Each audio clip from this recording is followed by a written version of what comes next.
Bom dia, boa tarde, queridos irmãos. Aqui é Jorge Campos. Deus nos dá uma grande responsabilidade.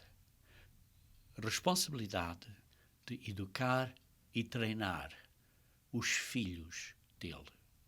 Sim, como pais, nós temos a responsabilidade que ele nos deu, temporariamente, de educar e treinar os seus futuros filhos.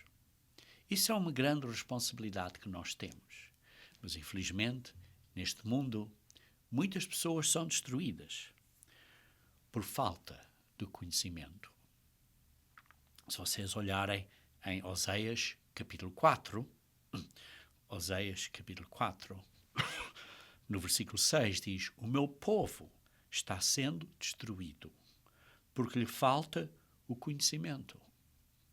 O conhecimento espiritual em muitos ângulos, em muitas áreas de características, mas uma delas é nos princípios de ser um bom pai e uma boa mãe. Nos princípios de parentalidade. E por isso hoje, queridos irmãos, eu quero dar a vocês um assunto muito grande e vou abreviar só num sermão, e por isso é um assunto muito grande, mas quero dar a vocês algumas chaves importantes como princípios de parentalidade. O primeiro princípio que quero mencionar é baseado no ponto que tem que haver unidade ao cimo. Tem que haver uma estabilidade parental entre o pai e a mãe para termos digamos assim, uma plataforma bem estável, bem estabilizada para educar os filhos. Precisa de haver esta unidade ao cimo da família, esta unidade, esta união entre o marido e a esposa. E isso é importante, porque precisamos de entender o amor de Deus. Vejam comigo, se faz favor, em Efésios, capítulo 5. Efésios, capítulo 5, versículos, começando a ler no versículo 21, diz assim: sujeitavos uns aos outros no temor de Cristo. Precisamos de estar sujeitos, o marido à esposa, a esposa ao marido. Tem que haver esta submissão mútua para trabalharem como uma equipe em respeito um ao outro. Está claro, a responsabilidade final, a decisão final é do marido, mas isso não quer dizer que a mulher seja um trapo no chão. Está claro que não. São iguais em responsabilidade de educar e treinar os filhos, mas um deles tem a responsabilidade final de fazer a decisão final. No Senhor, de acordo com as instruções do Senhor. Por isso diz as mulheres, sejam submissas ao seu marido como ao Senhor, porque o marido é a cabeça da mulher, como também Cristo é o cabeça da igreja. E aqui imediatamente está a demonstrar o exemplo cristão que nos submetemos e as esposas se submetem ao marido, tal como a igreja se submete a Cristo. Mas depois diz assim no versículo 25, maridos, amai a vossa mulher. Temos que amar a nossa mulher. E depois diz assim, como também Cristo amou a igreja e a si mesmo se entregou por ela. O que é que Cristo fez pela igreja? Sacrificou-se, deu a vida, morreu pela igreja. E nós, como maridos, é esta atitude de submissão para a esposa que é um sacrifício completo para a família. Como diz aqui no versículo 26, para que a santificasse, tendo-o purificado por meio da lavagem de água pela palavra. Diz assim, versículo 28, diz assim, também os maridos devem amar a sua mulher como o seu próprio corpo. você ama o seu próprio corpo, não se quer magoar, igualmente trata a sua mulher da mesma maneira. Quem ama a esposa, a si mesmo se ama. Ninguém jamais odiou a sua própria carne, antes a alimenta e dela cuida. Também Cristo o faz com a igreja, porque são membros de um corpo. E por isso que está aqui a dizer, queridos irmãos, continuando um bocadinho mais adiante, no versículo 33, diz assim: não obstante vós, cada um de por si também ama a sua própria esposa como a si mesmo, e a esposa respeite ao marido. O que estamos a falar aqui é uma unidade ao cimo desta entidade que se chama a família. Há uma unidade ao cimo. Os dois se tornam uma carne. Há uma unidade milagrosa, tal como o pai com o filho, há uma unidade. E devemos ter esta mesma unidade. Devemos ter sentimentos positivos acerca de um para com o outro, e estes sentimentos positivos e este bom relacionamento vai afetar as crianças de uma maneira positiva. Por isso é que diz que é um matrimónio sagrado. É um matrimónio sagrado. Vocês leem Provérbios 31. A mulher virtuosa. Atrás da mulher virtuosa há um homem virtuoso que diz bem dela, que está satisfeito com ela. Vejam isso nos versículos 26 e 31. Há um homem que respeita essa esposa e que dá tempo, e que há tempo de um para com os outros. E quando o marido chega à casa, os filhos têm que entender que, primeiro, o marido dá um beijo e abraça a esposa. E depois aos filhos. Mas a esposa é primeiro. Tem que saber esta responsabilidade onde está primeiro. E depois é bom ensinar aos filhos a haver um certo período, por exemplo, quando o marido chega à casa, haver um período, por exemplo, de um quarto de hora ou coisa assim, em que o marido, o esposo, dá atenção completa à esposa e vice-versa. E os jovens, as crianças, têm que ficar caladas e caladinhas, porque isto ajuda as crianças a ter esta confiança nesta família que está unida ao cimo. E aprendem este respeito. E é bom para eles. Isso a primeira chave é haver unidade ao cimo. E por isso precisamos de entender o amor de Deus que tem para conosco. E esse amor, como Cristo tem para conosco, é o mesmo amor que tem que haver na família, entre o marido e a mulher, que é uma coisa positiva, que dá sentimentos positivos para as crianças. Ora, está claro, vai haver sempre diferenças de opinião. Isso é normal em todas as famílias. Vamos dar uma correção desta maneira ou daquela maneira. O jovem tem que estar de casa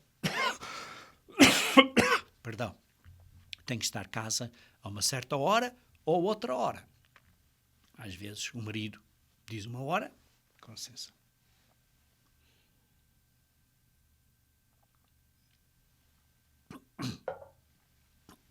Às vezes o marido diz uma hora e a esposa diz a outra hora diferente.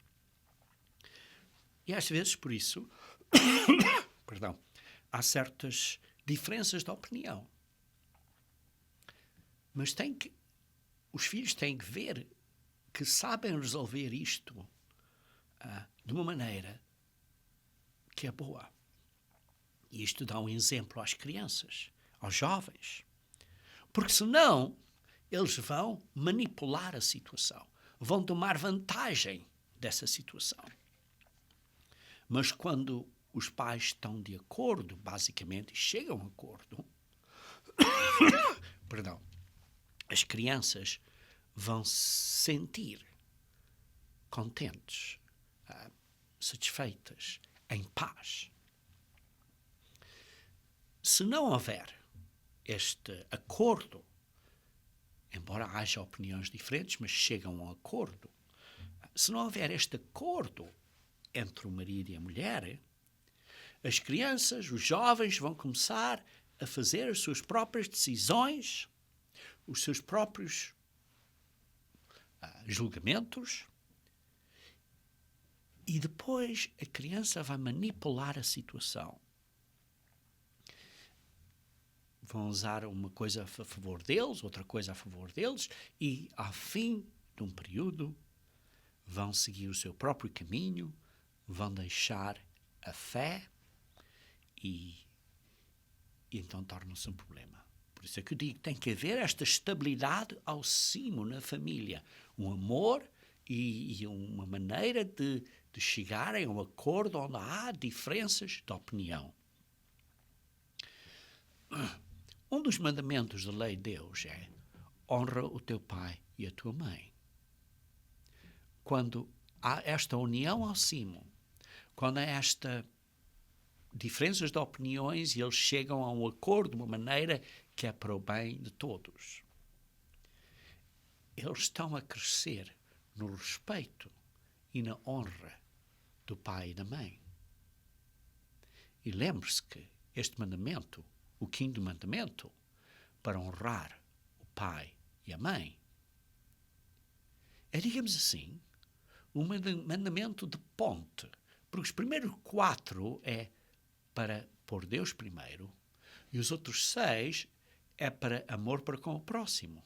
Mas o quinto, que digamos assim é no meio, é uma ponte, porque honrar o Pai, e o nosso Pai é o Pai Celestial.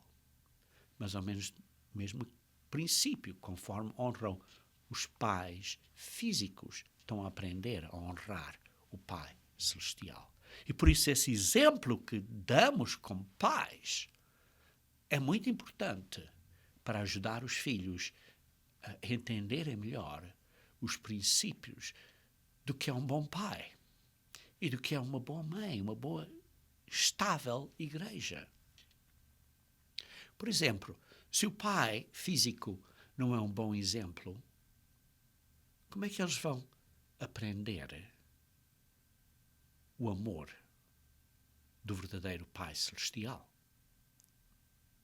Por isso, como pais, temos uma grande responsabilidade. E quando eles honram os pais, e os pais são honráveis e representam-se de uma maneira honrável, eles aprendem respeito para com outros. Respeitos para com os policiais.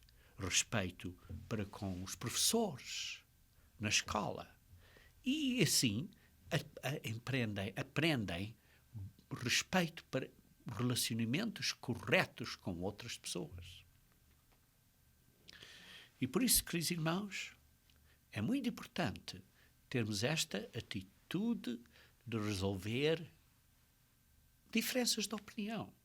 Vejam, por exemplo, em Tiago, capítulo 3, versículo 13. Tiago 3, versículo 13. Diz assim, Tiago 3, versículo 13, diz assim: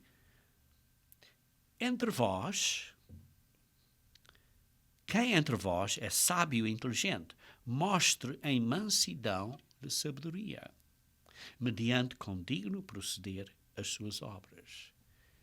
Esta atitude que faz a sabedoria ser uma sabedoria segundo Deus, que é uma atitude de mansidão, uma atitude que uma pessoa ouve primeiro, está a ouvir primeiro, está a aprender, está pronto a ouvir, e está pronto a aprender e ser ensinável, e é humilde. Isso é muito importante para os jovens, os nossos filhos, aprenderem na família. Queridos irmãos, quando vocês não, com pai e com mãe, não chegam a um acordo, ou acordo de diferenças, onde haja diferenças de opinião, não chegam a um acordo, então isso vai ensinar aos filhos que não precisam fazer as coisas da maneira segundo Deus, porque, ao fim de contas, os pais não estão a dar um bom exemplo. Por isso, precisamos de fazer as coisas segundo Deus. Precisamos de chegar a um acordo no Senhor.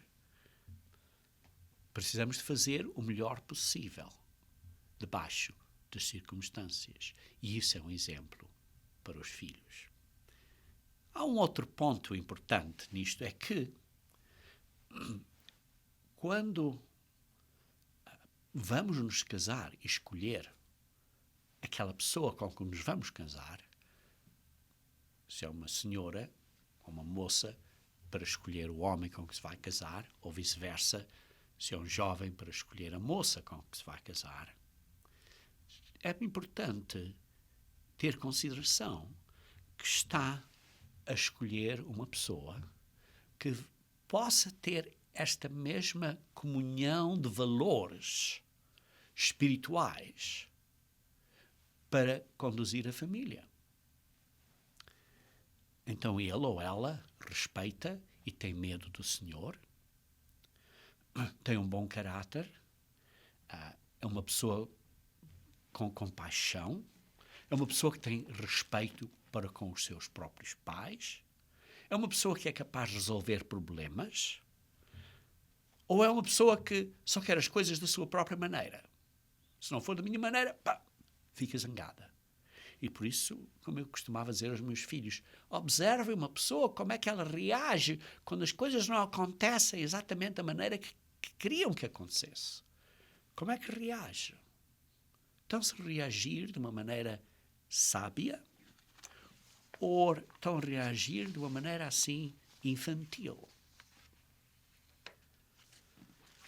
Essa pessoa respeita os seus desejos. Você nunca pense que vai mudar a pessoa com que se vai casar.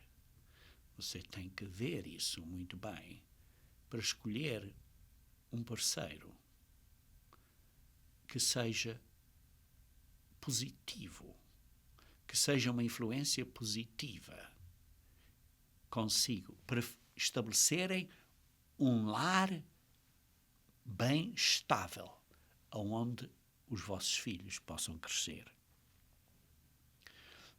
Porque se não for um lar estável, se não houver esta unidade ao cimo, não estão a seguir o exemplo de Jesus Cristo, que ele disse: eu e o Pai somos um, e quero que vocês sejam um como nós somos um. Vocês podem ler isso em João capítulo 16, versículos 11 e versículos 21 a 23.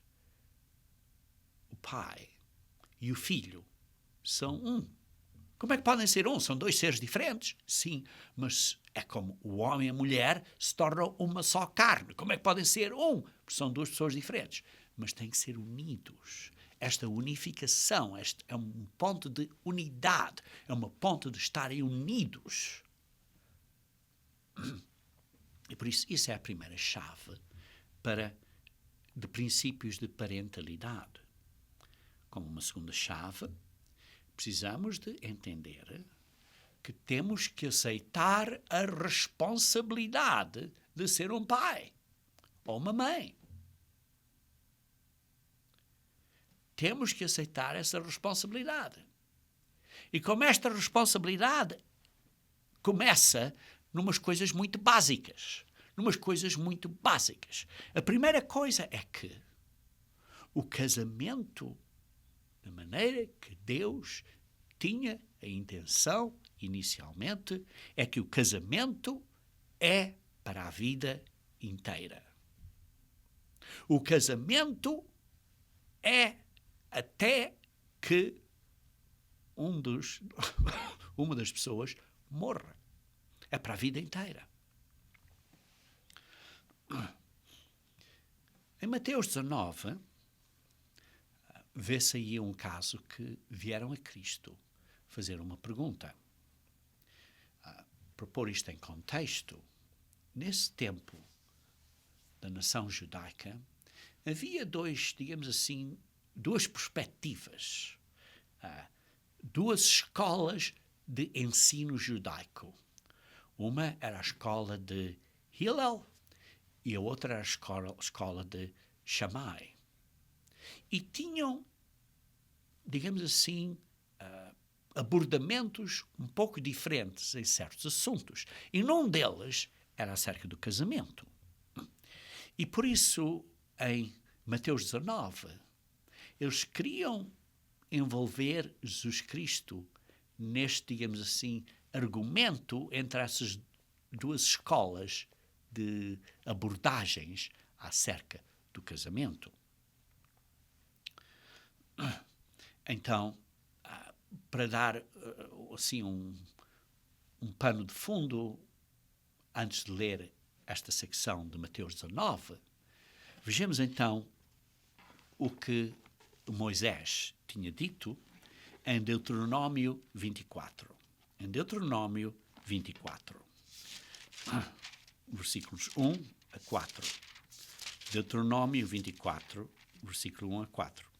Se um homem tomar uma mulher e se casar com ela, e se ela não for agradável aos seus olhos, por ter ele achado coisa indecente nela, e se ele lhe lavrar um termo de divórcio e lhe o der na mão e a despedir de casa, e se ela, saindo da sua casa, for e se casar com outro homem, e se este a aborrecer e lhe lavrar termo de divórcio e lhe o der na mão a despedir da sua casa, ou se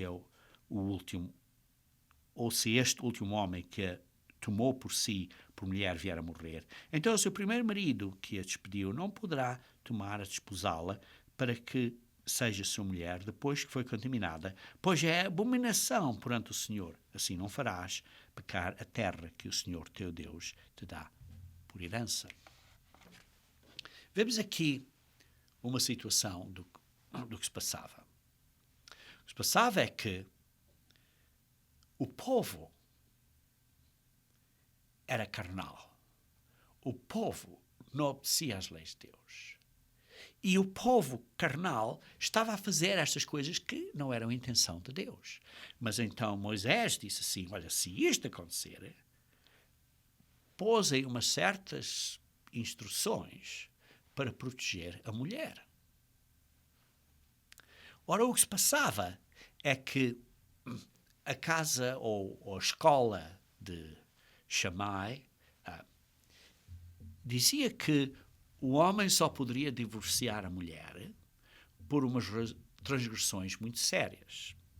E a casa de Hillel permitia esse divórcio para ofensas mais pequenas.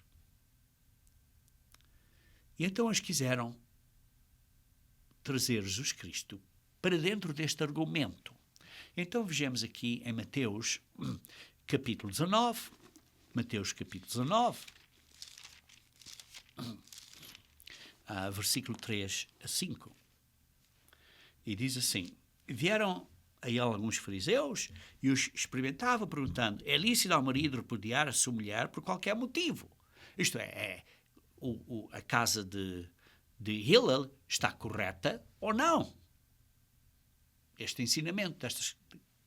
Então Jesus Cristo não se meteu nessa disputa entre essas duas escolas ou ideias de ensinamento, mas ele disse, vocês não leram o que o Criador desde o princípio os fez homem e mulher e disse, por esta causa deixará o homem pai e mãe e se unirá à sua mulher e tornam-se os dois uma só carne. De modo que já não são dois, porém uma só carne. Portanto, o que Deus ajuntou não o separa o homem.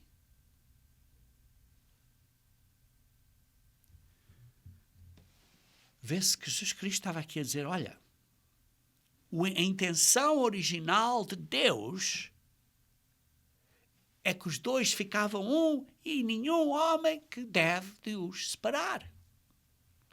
Não devem de os separar. E está claro, isto é o ideal. Mas de volta ao argumento. Replicaram, porque mandou então Moisés dar carta de divórcio e repudiar. Queridos irmãos, Moisés não mandou dar carta de divórcio. Vê-se que a mentalidade deles estava no divórcio. A mentalidade de Jesus Cristo estava na união do casamento.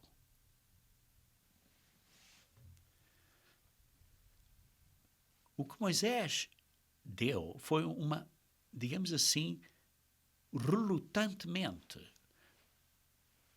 com uma relutância, deu uma certa autorização numa das melhores condições.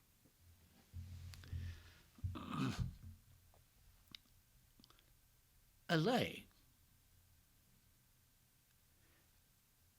era que não se deviam divorciar. Mas o povo era carnal e divorciou-se. De qualquer maneira, divorciou-se. Então, o que Moisés disse, olha, se vocês se divorciam, então está aqui a maneira como fazer. Como fazer? A instrução, por isso, era uma instrução para proteger as esposas de várias decisões que não estavam, digamos assim, preditas ou que seriam emocionais desses homens. Homens que eram imaduros, que eram instáveis.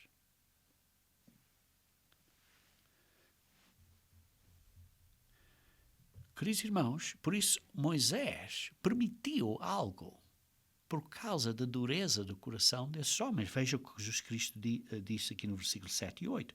Replicaram, porque mandou então Moisés dar carta de divórcio repudiar. Moisés não mandou, mas veja no versículo 8, respondeu Jesus, por causa da dureza do vosso coração. É que Moisés vos permitiu, não mandou, permitiu repudiar vossa mulher. Entretanto, não foi assim desde o princípio. Eu, porém, vos digo, quem repudiar sua mulher, não sendo por causa de relações sexuais ilícitas, e casar com outra, comete adultério, e o casar com a repudiada, comete adultério. Jesus Cristo explicou que o casamento é para a vida. É para a vida inteira. E por isso precisamos de aceitar, entender e aceitar a responsabilidade de ser um pai. Por ser um pai, preciso de casar. E quando casamos, precisamos de entender que esse casamento é para a vida inteira e isso dá uma confiança aos filhos. Dá uma certa confiança. E além disso, vejam, por exemplo, em Provérbios 24, versículo 27. Provérbios 24, versículo 27.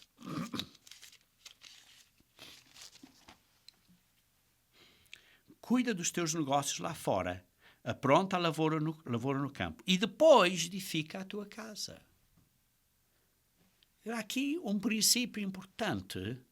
Primeiro você precisa ter a capacidade de suportar financeiramente e suportar a sua esposa e a sua família antes de se casar. É o princípio aqui que se pode extrair disto. Por isso, temos que aceitar a responsabilidade de ser um pai. Para ser um pai, tem que ser casado. Casamento é para a vida inteira e temos que aceitar a responsabilidade que precisamos de suportar, como marido, a família. E depois, em terceiro lugar, temos que aceitar a responsabilidade que precisamos de ensinar e treinar os nossos filhos. Isso foi desde o início, por exemplo, vejam no caso de Abraão. No caso de Abraão, Gênesis capítulo 18. Gênesis capítulo 18. Versículos 16 a 19. Gênesis 18, versículo 16 a 19. Visto que Abraão certamente virá a ser... tendo-se levantado daqui aqueles homens, olharam para Sodoma, Gênesis 18, e disse o Senhor, ocultará Abraão, que estou para fazer, e visto que Abraão certamente virá a ser uma grande e poderosa nação, e não serão benditas suas ações, não vou dizer a ele o que vou fazer, sim, vou, porque eu o escolhi para que ordene a seus filhos e a sua casa depois dele, a fim de que guardem o caminho do Senhor e pratiquem justiça e juízo. Se vocês lerem isso na Almeida, Revista e Corrigida, diz assim, porque eu o tenho conhecido, que ele há de ordenar a seus filhos e a sua casa depois. Aqui, Deus, neste caso aqui, vê-se que vai demonstrar a Abraão, mas Abraão já tinha decidido, porque Deus o conhecia, que ele ia ordenar os seus filhos e a casa. Ia dar o treino, ia treinar. Ele seria fiel a ensinar os seus filhos. Vejam também em Deuteronômio capítulo 6. Isto é na lei. Deuteronômio capítulo 6. Está aqui a dizer que vais ter, diz assim, amo a Deus e ouve, pois, ao Israel, no versículo 3, atenta em os cumprir, para que bem suceda, e muito te multipliques na terra, que mana leite e mel, como te disse o Senhor, o Deus dos teus pais. Ouve, Israel, o Senhor, o nosso Deus, o Elohim, é o único Senhor, é um Senhor que tem esta unidade, é unido, não há divisão nele, no Elohim. Amarás, pois, o Senhor teu Deus de todo o teu coração, toda a tua alma, toda a tua força. As palavras que hoje te ordeno estarão no teu coração. E tu as inculcarás a teus filhos, e delas falarás sentado em tua casa, andando pelo caminho, ao deitar-se e ao levantar-se. Vais educar os teus filhos conforme andes de dia a dia. Vais ensinar os teus filhos. Por isso, esta segunda chave, que é muito importante, precisamos de tomar a responsabilidade, aceitar a responsabilidade de treinar os nossos filhos. Lembrem-se que treinar não é só simplesmente correção, é instrução positiva. Antes de coisas acontecerem, é uma educação proativa. Não é simplesmente uma educação reativa, mas é proativa. Reforçar o positivo. Encorajar eles quando fazem coisas bem. Encorajá-los. Dizer bem, olha, fizeste isto muito bem, bem feito. E se fizeram uma coisa mal, então explicar o problema. Porque é que isso é um problema? Porque é que isso é uma dificuldade? Queridos irmãos, temos que dizer a verdade. Temos que aceitar a nossa responsabilidade. Temos que aceitar a nossa responsabilidade. Veja, por exemplo, em Deuteronômio 21. Deuteronômio 21. 18 a 21. Deuteronômio 21. 18 a 21.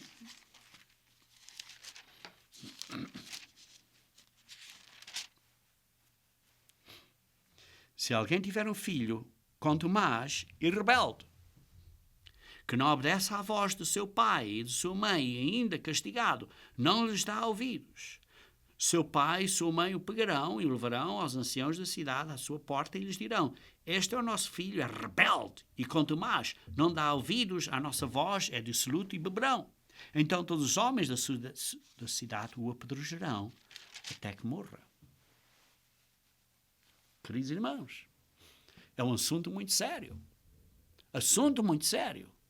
O que se passa hoje em dia é que vê-se aí jovens a serem com completa falta de respeito às autoridades, aos policiais, e seja lá que mais. E depois o mundo diz, é culpa do policial, é culpa disto.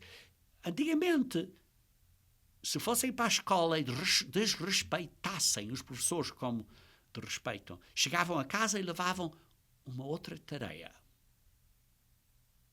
Queridos irmãos, o mundo hoje em dia está de pernas para o ar. Os pais precisam de tomar a responsabilidade de educar os filhos, porque não querem que cheguem a esta situação e vão educá-los proativamente e bem cedo, porque lembrem-se que temos a responsabilidade de educar os filhos, porque ao fim de contas Deus nos deu esses filhos temporariamente, porque eles vão ser filhos de Deus. E é uma responsabilidade que temos temporariamente. Vejam em Hebreus capítulo 12. Hebreus capítulo 12. Hebreus capítulo 12.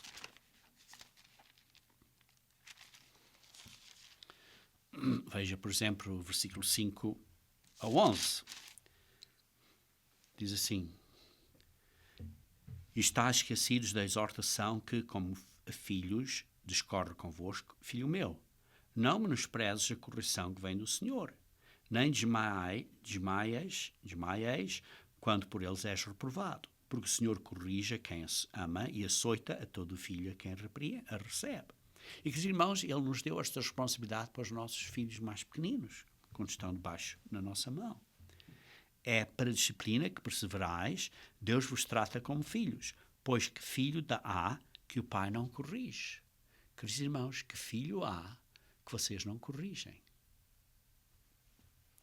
Mas se estáis sem correção, de que todos se têm tornado participantes, logo sois bastardos e não filhos. Queridos irmãos, se você não corrige os seus filhos, você não os está a tratar como filhos que ama. Além disso, tínhamos os nossos pais, segundo a carne, que nos corrigiam e os respeitávamos.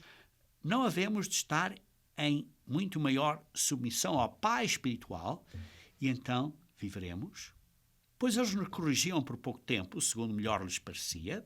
Deus, porém, nos disciplina para aproveitamento, a fim de sermos participantes da sua santidade, para sermos filhos e filhas de Deus.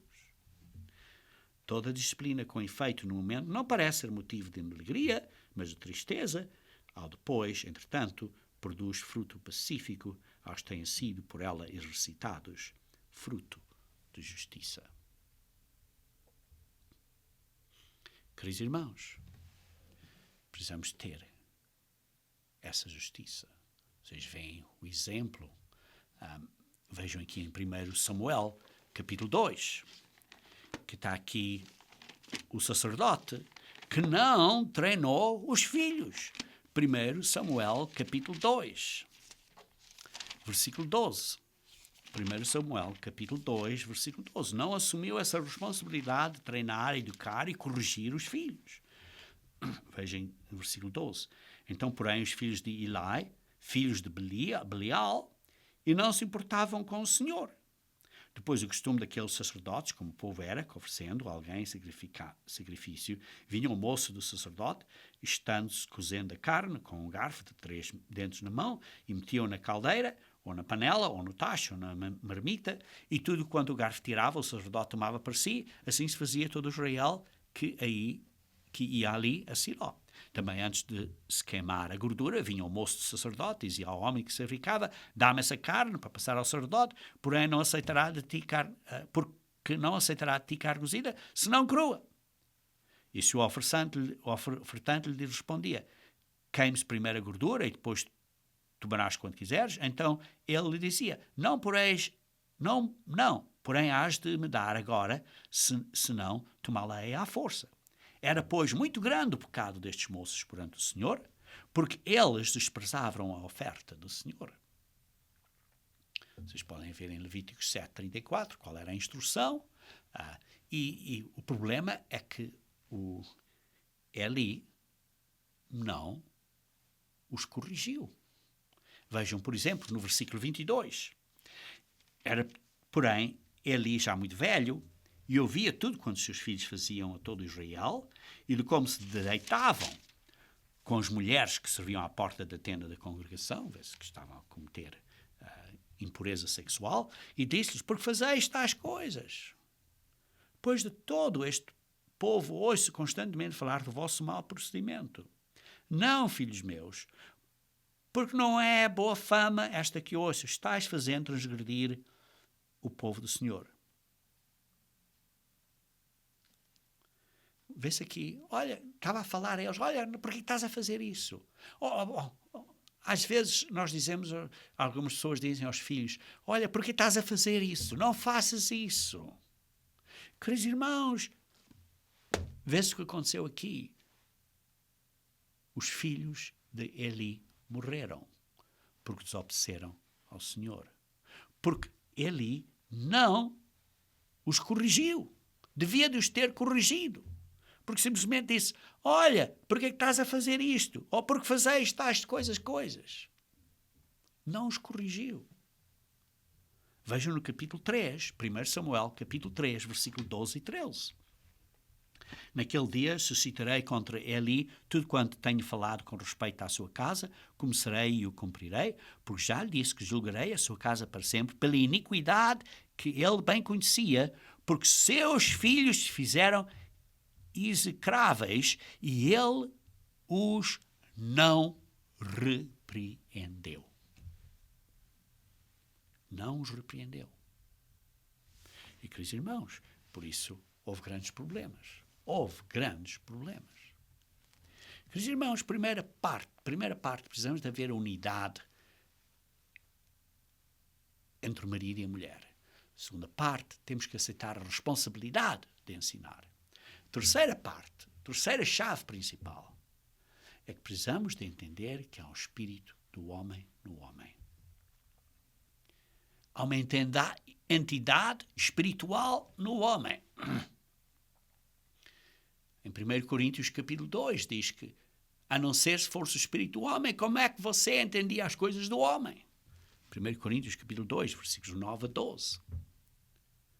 Há uma entidade espiritual. E por isso, quando Satanás se apresentou perante o Adão e Eva, o Adão rapidamente aceitou a influência de Satanás. Porque Satanás tem este poder do espiritual. Vejam comigo em Efésios, capítulo 2, versículo 1 a 3. Efésios, capítulo 2, versículo 1 a 3. Efésios, capítulo 2, versículo 1 a 3. Ele nos deu vida quando nós mortos, estando vós mortos, nos vossos delitos e pecados, nos quais antes outrora, segundo o curso deste mundo, segundo o príncipe da potestade do ar, do espírito que agora atua nos filhos da desobediência. Satanás é um príncipe da potestade do ar. É como você liga a televisão ou liga o rádio. Está claro, sem ligar a televisão ou o rádio você não ouve. Não ouve estas transmissões eletrónicas que estão no ar. Mas você liga o rádio e então é capaz de sintonizar e apanhar esta música toda, estas várias estações e vários programas de televisão. Estão todos no ar. Espiritualmente, Satanás transmite, digamos assim, ondas espirituais que o espírito do homem consegue sintonizar-se e ouvir e ser influenciado por este espírito. E por isso, queridos irmãos, é importante nós entendermos que este espírito do homem no homem, estas influências espirituais, afetam a nossa maneira de educar os filhos. E, ao mesmo tempo, Deus dá aos nossos filhos um arbítrio livre, como dá a nós. E o ponto principal é que precisamos escolher. Vocês leem Deuteronômio 30.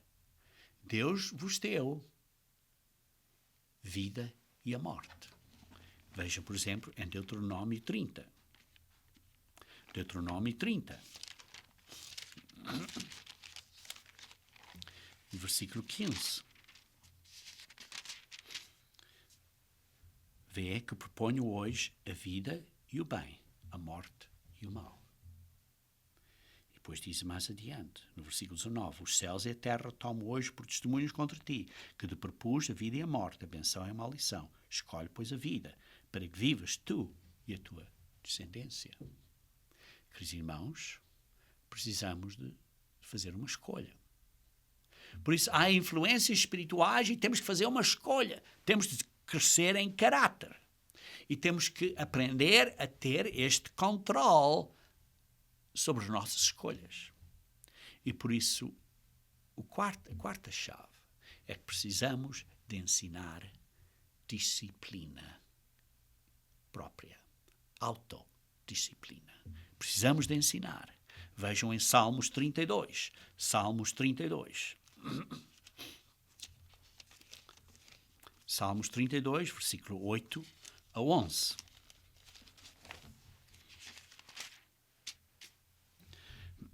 Diz assim: Instruir-te-ei e te ensinei o caminho que deves seguir, e sob as minhas vistas te darei conselho. Não sejais como o cavalo ou a mula, sem entendimento, os quais com freios e cabrestos são dominados.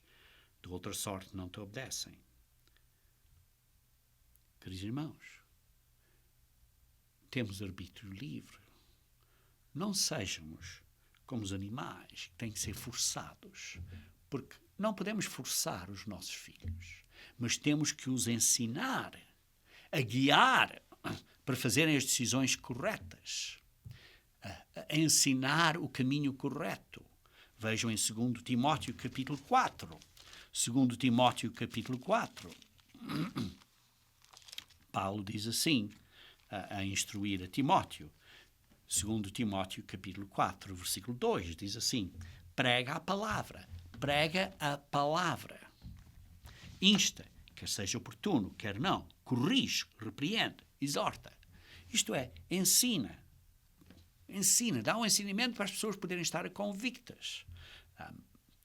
Dá uma repreensão. Dá um encorajamento.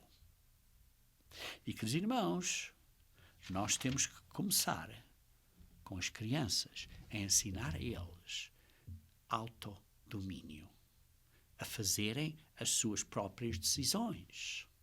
E isto começa devagarinho. Não é fazer sempre as decisões para eles e depois um dia eles tornam-se 20 anos de idade, vão para a universidade ou para a faculdade ou coisa assim e pumba! Têm esta liberdade que nunca tiveram e de repente, pum, fogem e desviam-se completamente do caminho do Senhor. Devíamos de os ter ensinado de pequeninos e conforme vão crescendo, dar um bocadinho de mais liberdade e de mais oportunidade a eles aprenderem autodomínio, para que o dia quando chegar, que tenham que ir à faculdade, estão preparados a ter este autodomínio e não serem influenciados pelos outros colegas. Queridos irmãos, considerando por isso que existe uma influência espiritual, estamos a ensinar a eles este autodomínio. Por causa desta influência espiritual, que atitudes estão eles a ter de vez em quando começam a gritar e a reclamar que querem a sua própria maneira. Que isso, ao fim de contas, é uma forma um tipo de acusação. Que espírito está a trabalhar neles quando isso acontece? E conhecendo que há, digamos assim, esta antena espiritual no espírito do homem, precisamos de entender que precisamos de os treinar nisto. E quando eles estão a gritar e a berrar e a reclamar que querem a sua maneira de fazer as coisas, temos aqui agora dois problemas. O primeiro problema é que queriam uma coisa, talvez seja certo, deviam ter e não têm, ou não, mas tem um problema aí. E o segundo problema é a maneira que o estão a fazer, a maneira que estão a reclamar. E temos que dizer, bem, podes declarar ou expressar esse problema que tens, a primeira parte, o primeiro problema, de uma maneira sem ser berrar e sem ser acusatória. Porque se não podes, então não vamos resolver o assunto dessa maneira. Porque, ao fim de contas, sabemos que há obras da carne. E quais são as obras da carne? Vejam em Gálatas, capítulo 5. Gálatas, capítulo 5. Gálatas, capítulo 5. Quais são as obras da carne?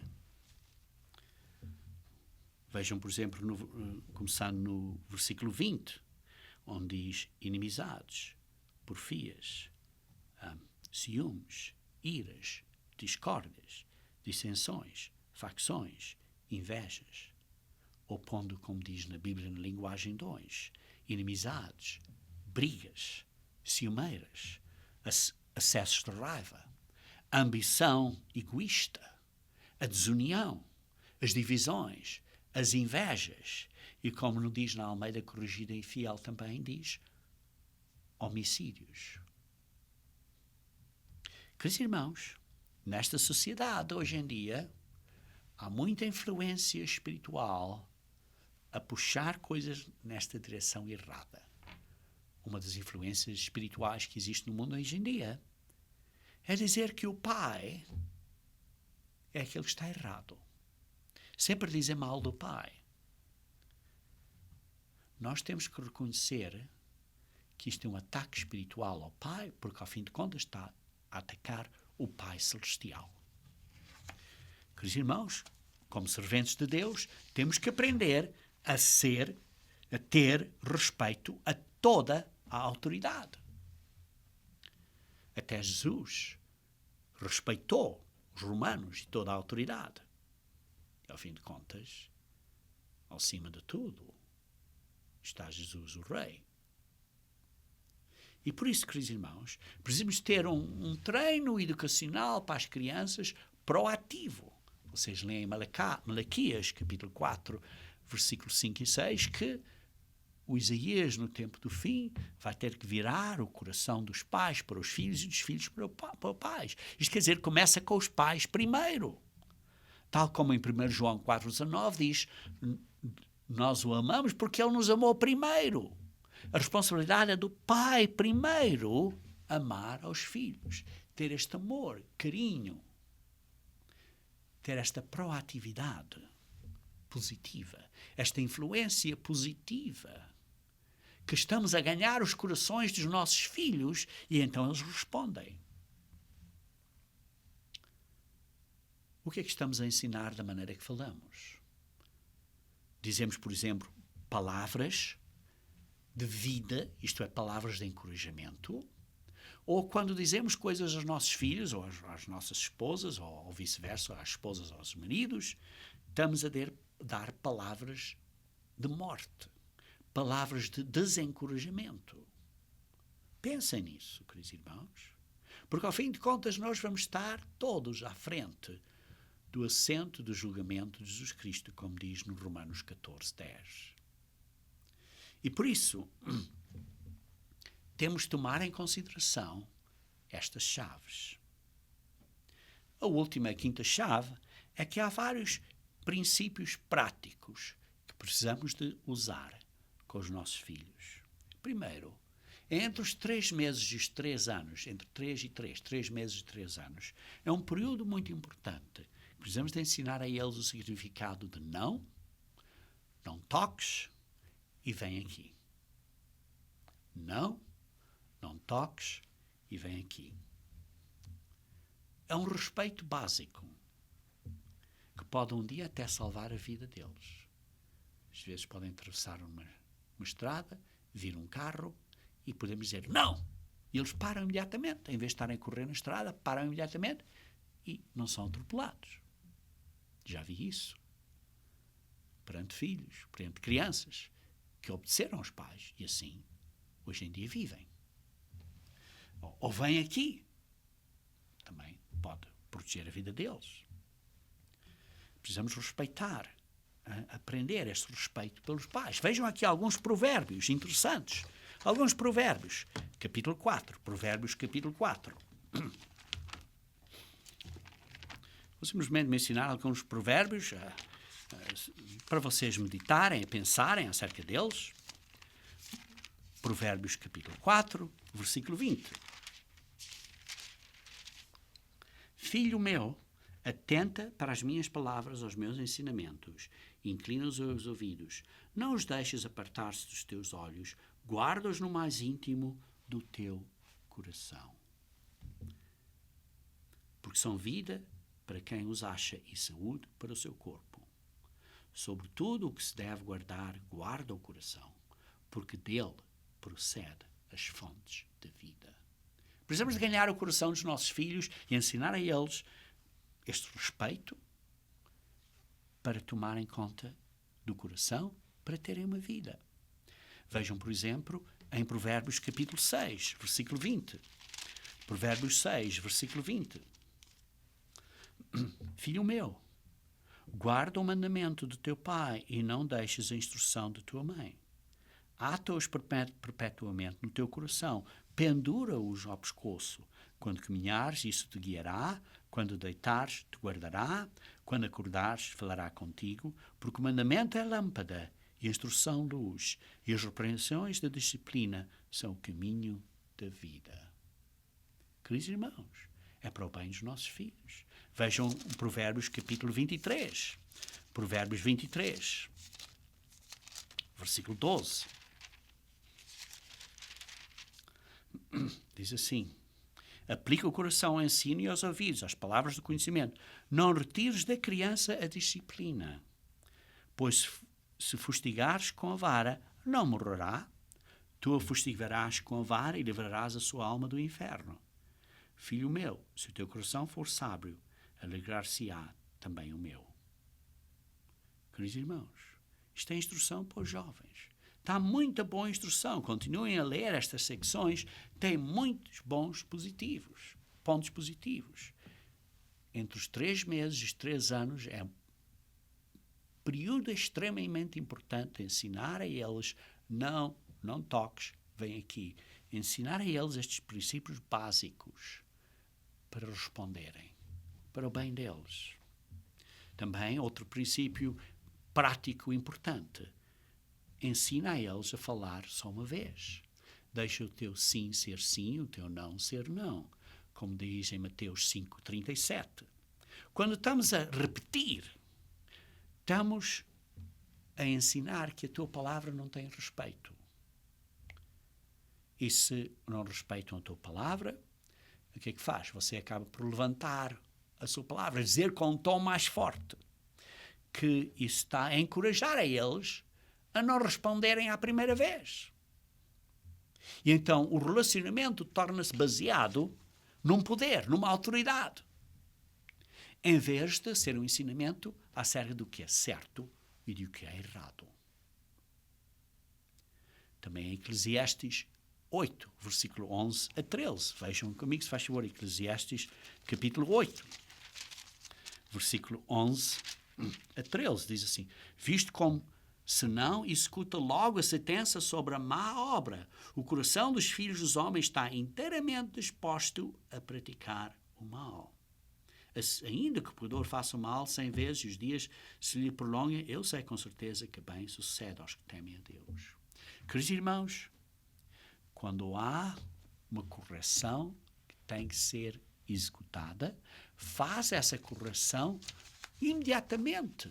Não demores, porque senão estamos a encorajar. Como diz aqui, diz assim, a encorajar a praticar o mal.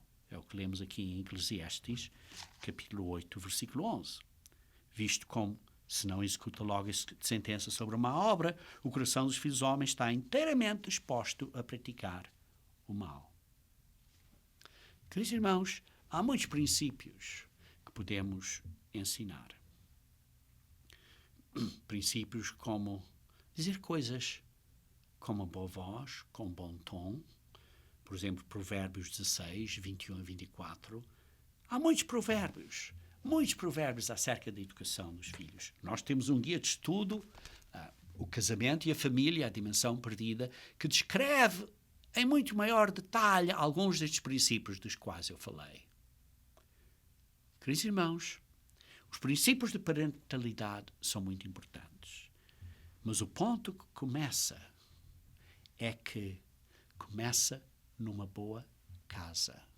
Começa em que há um treino, uma responsabilidade de ouvir ao Senhor. Leiam Efésios capítulo 5, versículos 15 até capítulo 6, versículo 4. Essa secção que dá um ensinamento de ter uma estabilidade em casa e os filhos respeitarem aos pais. Queridos irmãos, lembrem-se o que diz aqui em Isaías 54, versículo 4 a 13. Isaías 54, versículo 4 a 13. Porque diz assim: não temas, porque não serás envergonhado. Não te envergonhes, porque não sofrerás humilhação. Não te envergonhes com isso. E depois continua a dizer aí, porque o teu Criador é o teu marido, tomei conta de vós. Mas vejam no versículo 13. Todos os teus filhos serão ensinados do Senhor. Queridos irmãos, os filhos de Deus foram emprestados a nós por um período até, digamos assim, quando têm 18 a 20 anos. Depois, já estão praticamente fora das nossas mãos. Mas estão nas mãos de Deus. Mas Ele deu a você e a mim uma certa responsabilidade de tomar conta deles durante esse período de juventude. Queridos irmãos, tome bem essa responsabilidade de ser um pai e de ser um pai bom. Tome conhecimento que uma das chaves principais é que precisa de haver unidade ao cimo. Tem que haver uma estabilidade parental na família entre o marido e a mulher. Segundo, você precisa de aceitar a responsabilidade que Deus deu a você, porque lembre-se primeiro que o casamento é para a vida inteira, você tem que suportar a família e você tem que ensinar os filhos. Tem que aceitar essa responsabilidade. Terceiro lugar, lembre-se que há um mundo espiritual que o espírito homem está sintonizado a apanhar essas ondas espirituais de transmissão. E por isso, nós precisamos de ter um golo, que é o golo de ensinar, ou a meta de ensinar aos nossos filhos, autodomínio. E começamos isto pequeninos e começamos a ensinar a eles mais e mais autodomínio, para quando chegarem a 18 ou 20 anos e forem para a faculdade, já estão bem encaminhados. E depois, queridos irmãos, lembrem-se de alguns princípios básicos, como dos 3 meses aos 3 anos, ensinar a eles não toques, vem aqui, fala uma só vez, faz com que haja correção imediata, para não haver demora de tempo, e tenha certeza que o seu treino é proativo. Isto é um treino com afeção, com amor, com palavras construtivas, com palavras de vida e não com palavras de morte. Queridos irmãos, os seus filhos são filhos de Deus. Deus deu a você uma responsabilidade temporária. Você, então, é um bom servo de Deus, fazendo o que Ele quer que você faça, isto é, educando os filhos dele da maneira que Ele quer,